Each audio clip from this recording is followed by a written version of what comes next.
I was like, I want to do Hey guys, I'm with Public Affairs at City Hall. Nice to meet you. Hello. I know.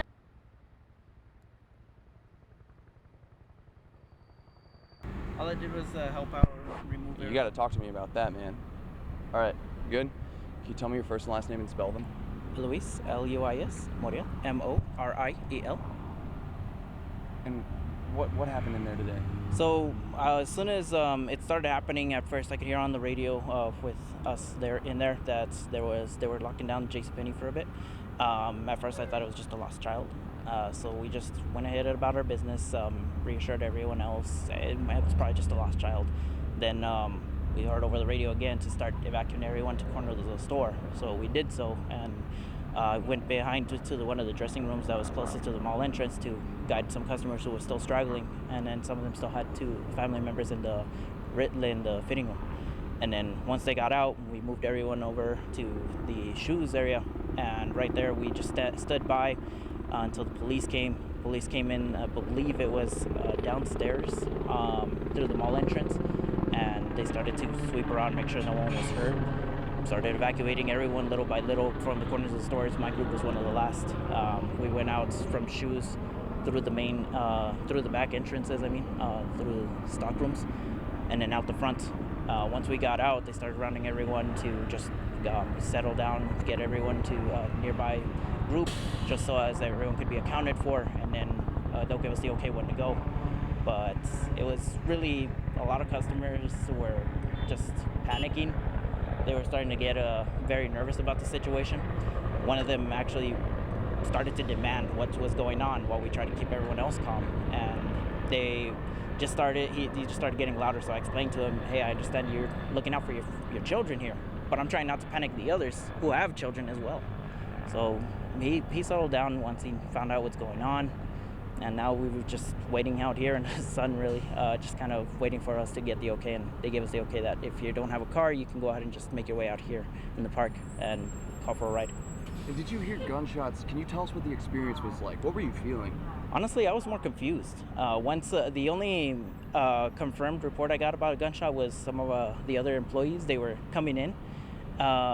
And they would tell me that they heard some gunshots and people just started bolting straight into the store in order to get to cover.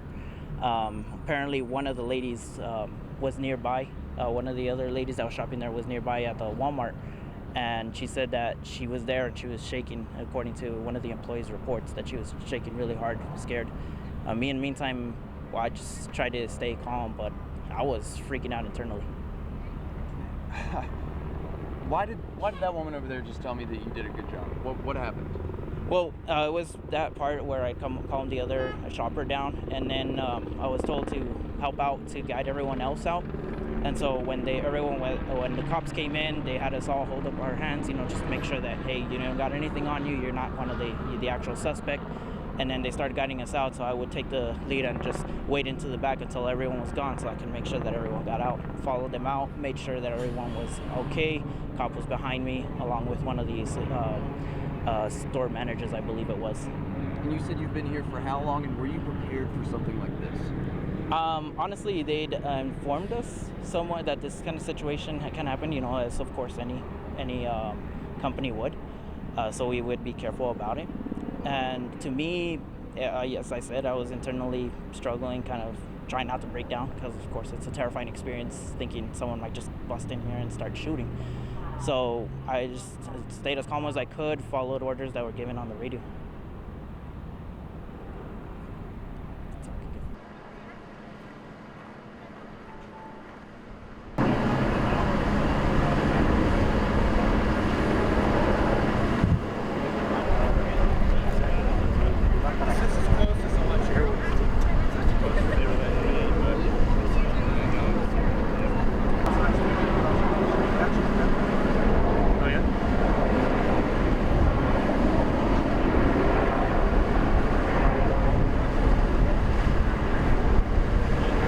We need you to answer that phone, Anna. Please answer.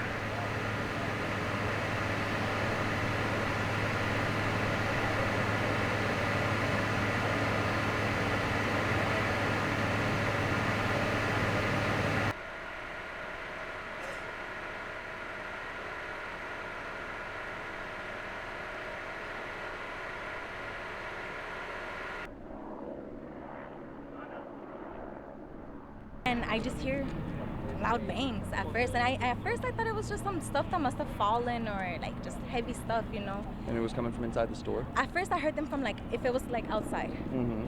And then so I was like, okay. So I didn't really think much of it until like a minute or two later, I hear them closer and louder. And that's when I realized, I'm like, okay, this is like serious. Mm-hmm.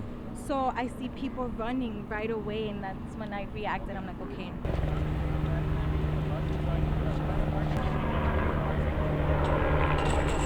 Well, when I first heard about it, I was so nervous about it. I thought it was just a prank or something. But when news come out more into live and everything, that was when I got a little bit nervous. I started calling my family members here, and just one of my brothers wasn't answering, and we were nervous. He barely texted me right now, like 15 minutes ago, saying that he was fine, that he had no signal, so that's why he couldn't answer us.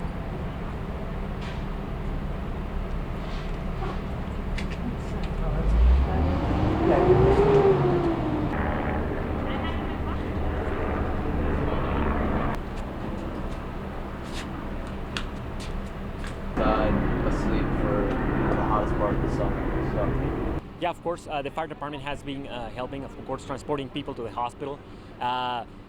If you come here at 8101 Whitey, the MacArthur Elementary School, you will be able, if you have any family members, any friends, do come here. This is where you can find all the information about the injured people. So we are asking everyone who needs more information, who needs to find a friend, a loved one, just come here. This is where we have all the information. And we've seen, at this point, hundreds of just Good Samaritans coming through with supplies. And we've been inundated with messages of people asking how they can help and how can they help. Well, as of right now, we're in contact with the El Paso Red Cross and the Salvation Army. We are full of volunteers right now, so they are not taking any more volunteers right now. They will be putting out information as soon as the situation evolves, so we can get more volunteers where it's needed. But as of right now, we're not asking for volunteers. Same as with donations.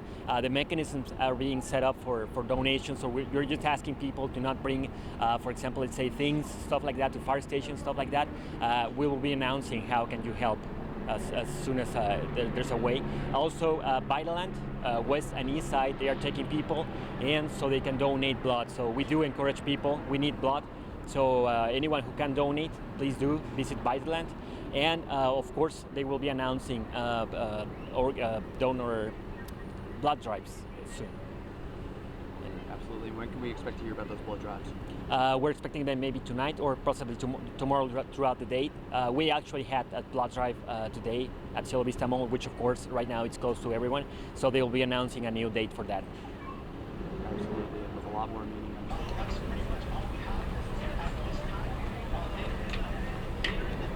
Have you heard anything about a presser at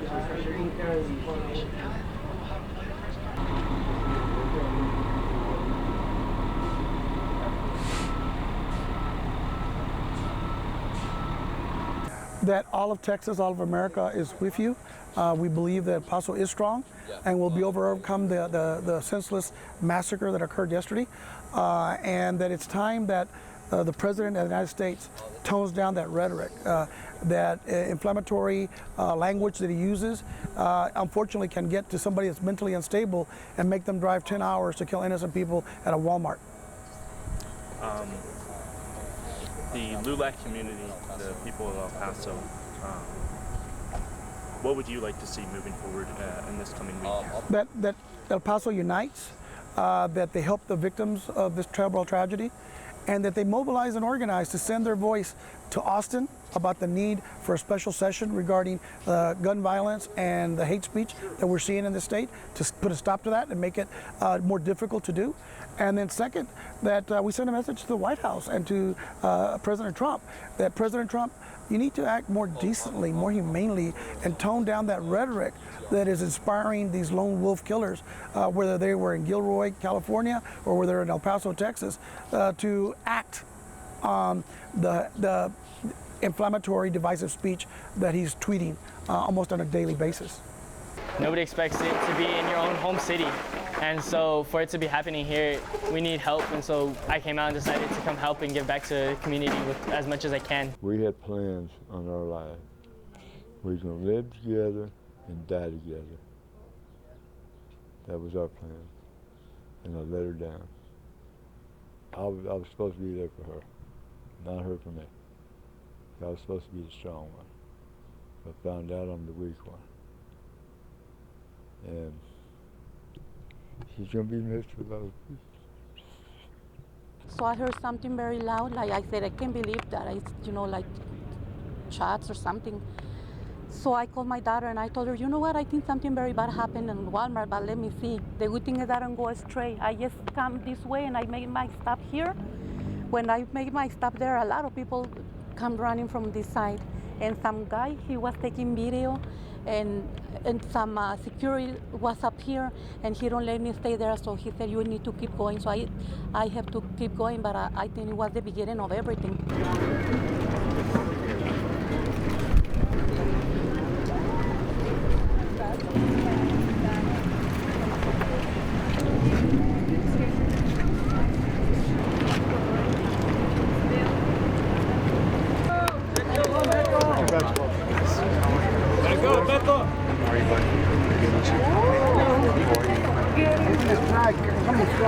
Thank you. Appreciate it. Thank you for being here.